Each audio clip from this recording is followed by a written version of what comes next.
નમસ્કાર દર્શક મિત્રો, હું જપન શાહ, કાનમ એક્સપ્રેસ ન્યૂઝમાં આપનું સ્વાગત છે. જોઈએ આજના મુખ્ય અને મહત્વના સમાચાર. છોટાઉદેપુર જિલ્લાનું સૌથી મોટું સિંચાઈ તળાવ બોડેલી તાલુકાના કુંદનપુર ગામે આવેલું છે, પરંતુ વર્ષો જૂનું સિંચાઈ નેટવર્ક છેલ્લા 15 વર્ષથી તૂટેલી હાલતમાં હોય. ચોમાસા બાદ જે પાણી ખેડૂતોને ખેતર સુધી પહોંચવું જોઈએ તે ન પહોંચતા સિંચાઈ વિભાગની ઘોર બેદરકારી ખુલીને સામે આવી છે. ત્યારે વિસ્તારમાં ખેડૂતોની માંગ છે કે કુંદનપુર સિંચાઈ તળાવની પાઇપલાઇન અને કેનાલ નેટવર્કનું નવેસરથી સર્વે કરી કામ કરાવવામાં આવે, જેથી મહત્તમ ગામોને ખેડૂતોને સિંચાઈનો લાભ મળી શકે. છોટાઉદેપુર જિલ્લાના બોડેલી તાલુકાના કુંદનપુર ગામે આવેલ સિંચાઈ તળાવને લઈ એક ચિંતાજનક બાબત સામે આવી છે. અહીંના મુખ્ય સિંચાઈ તળાવમાં પાણીનો પર્યાપ્ત માત્રામાં છે, પરંતુ તંત્રની લાપરવાહીના કારણે વર્ષો જૂનું સિંચાઈ નેટવર્ક સંપૂર્ણપણે તૂટી ચૂક્યું છે. તળાવ છલોછલ ભરેલું છે, પણ ખેડૂતો પાણી માટે ટળવળતા જોવા મળી રહ્યા છે. આ સિંચાઈ તળાવનું નેટવર્ક છેલ્લા 15 વર્ષથી તૂટેલી હાલતમાં હોવાથી ચોમાસા બાદ જે પાણી ખેડૂતોના ખેતર સુધી પહોંચવું જોઈએ તે પહોંચતું નથી. પરિણામે સિંચાઈ વિભાગની ઘોર બેદરકારી ખુલીને સામે આવે છે. તંત્રની આ બેદરકારીનો ભોગ હજાર ખેડૂતો બની રહ્યા છે. છેલ્લા 15 વર્ષથી વધુ સમયથી કેનાલો બિસ્માર થઈ ગઈ છે. હજારો ખેડૂતો મોંઘા ડીઝલના ભરોસે અથવા બોર કુવાનું વેચાતું પાણી ખેતીમાં વાપરવા મજબૂર બન્યા છે. સાંભળો મહેશભાઈ પટેલે શું કહ્યું. પાણી છે પણ નસીબ નથી. તૂટેલી કેનાલોમાં કારણે કુંદનપુર સિંચાઈ તળાવનું પાણી ખેડૂતોને ખેતર સુધી પહોંચવામાં નિષ્ફળ રહેતા આ વિસ્તારમાં મોટાભાગના ખેડૂતો સિઝનમાં વરસાદ આધારિત માત્ર એક જ પાક લેવા મજબૂર બન્યા છે. આ દ્રશ્યો છે બોડેલી તાલુકાના કુંદનપુર સિંચાઈ તળાવની કેનાલના. જ્યાં જુઓ ત્યાં સિમેન્ટના પાઇપો તૂટેલા, કેનાલ તૂટેલી અને પાળા તૂટેલા જોવા મળે છે. સાંભળો દિનેશભાઈ ડોબરિયાએ શું કહ્યું. એક તરફ સરકાર ખેડૂતોની આવક બમણી કરવાના દાવા કરે છે, તો બીજી તરફ ચોમાસામાં તળાવ ભરાઈ જવા છતાં તૂટેલી નેટવર્કના કારણે પાણી ખેડૂતોના ખેતર સુધી પહોંચતું નથી. સિંચાઈ વિભાગ અને સ્થાનિક નેતાઓને અનેકવાર લેખિત રજૂઆત કરવામાં આવી છે, છતાં પણ વહીવટીતંત્રના બહેરા કાને ખેડૂતોની આજીજી સાંભળી નથી. દર વર્ષે મેન્ટેનન્સના નામે લાખો રૂપિયાના બજેટ ક્યાં વપરાય છે? આ સવાલ ખેડૂતો સિંચાઈ વિભાગના જવાબદાર અધિકારીઓને પૂછી રહ્યા છે. સાંભળો પરિમલ પટેલે શું કહ્યું. સાંભળો રીમજીભાઈ ભીલે શું કહ્યું.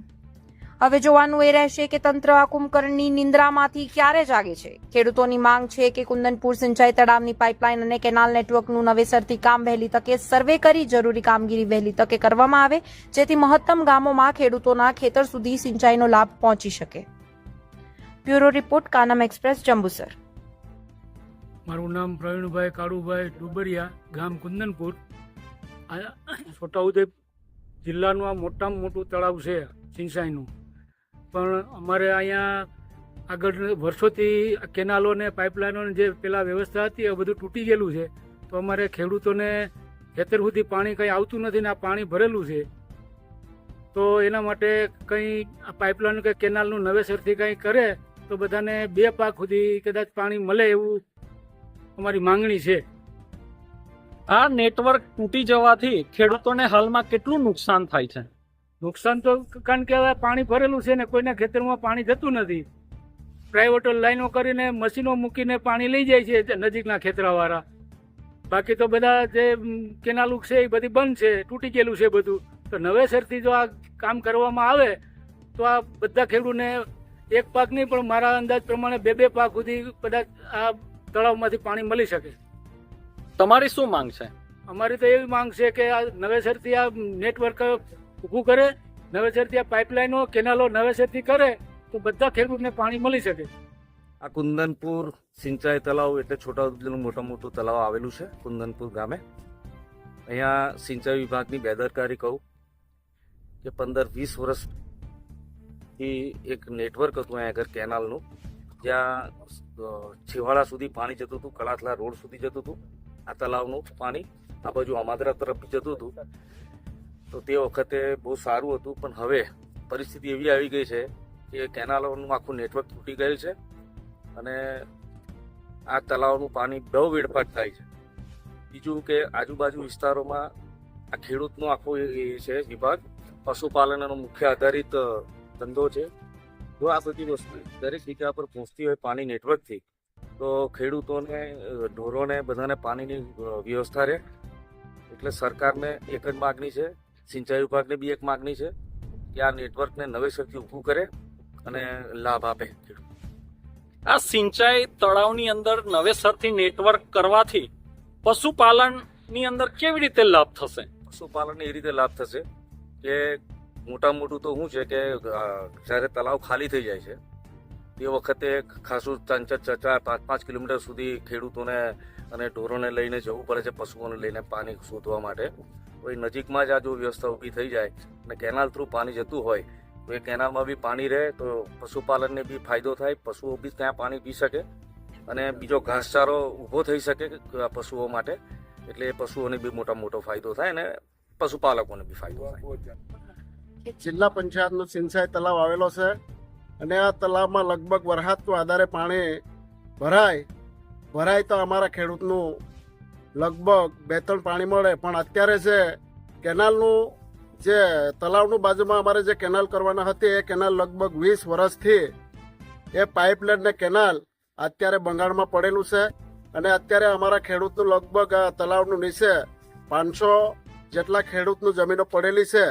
પણ અત્યારે અમારે પાણી લેવું હોય તો ઘણી બધી મુશ્કેલી પડે અને હું વિસ્થાપિત તરીકે નર્મદા વિસ્થાપિત તરીકે હાપેસરથી હું કુંદનપુરમાં વિસ્થાપિત થયેલ છે.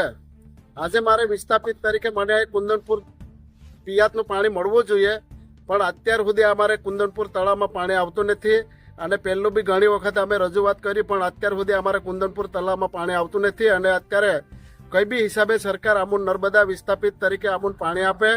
અને મારે કેવું કે વિસ્થાપિત તરીકે મેં હાપેસર હતો, હાપેસરમાંથી અમારી એટલી બધી જમીન ડૂબાણમાં ગઈ છે, એટલો મોટો અમે સરકારનું બલિદાન આપેલું હોય તો સરકારનું અમારે અહીંયા કોઈ બી હિસાબે કુંદનપુર તળાવમાં પાક્કું પાણી થાય એ રીતે અમુન કરી આપવું પડે. અને આજે સરકાર અમારે નર્મદા કેનાલનું પાણી ઠેઠ કાઠિયાવાડ સુધી તમે પસ્તું કરતા હોય તો અમારે 3 કિલોમીટર બુરદા કેનાલમાંથી કે ગમે ત્યાંથી ગમે તે યોજના મૂકીને અમારે કુંદનપુર તલાવમાં પાણી આપવું જોઈએ.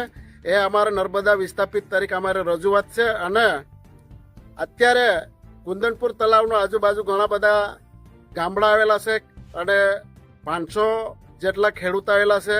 આજે કુંદનપુર તલાવમાં પાણી જે વરસાદનું આધારે ભરાય એ પાણી જેટલું આવે એટલું અમે 1-2 પાણી લઈએ અને કદાચ નર્મદાનું પાણી અહીંયા આવતું હોય તો અમારા ખેડૂત માટે ઘણો બધો ફાયદો થાય. અને તલાવનું બાજુમાં અમારે ત્યાં આગળ એ ગેટ બનાવેલો છે, ગેટનું ત્યાં કેનાલ કે પાઇપલાઇન કરી આપવું જોઈએ સરકારનું. અને જે તે વખતે 20 વર્ષ પહેલા ઠેઠ કળશલા રોડ સુધી આ પાઇપલાઇન હતી, પાણી પિયાત થતું હતું. અને આજે અમારે સરકારનું એવું કહેવું છે કે તાત્કાલિક કોઈ બી હિસાબે અમારા કુંદનપુરનું તલાવનું ઇન્ક્વાયરી કરીને તાત્કાલિક એમનું પગલાં લે એવું અમારે સરકારનું રજૂઆત છે. શું નામ? મારું બિલ રીમજીભાઈ અજમાભાઈ. જય જવાન જય કિસાન. આ તળાવ કુંદનપુર આગળ આવેલું છે જે સિંચાઈ તળાવ છે. આ આજુબાજુના 5 ગામને આનાથી લાભ થયો એ આ તળાવ છે. જો નર્મદા કેનાલનું આની અંદર પાણી આવવાનું હોય તો જે 60 વર્ષ પહેલા આનું સ્ટ્રક્ચર ઊભું કરવામાં આવ્યું હતું એ બધું જર્જરિત હાલતની અંદર બધું નાશ થઈ ગયું છે.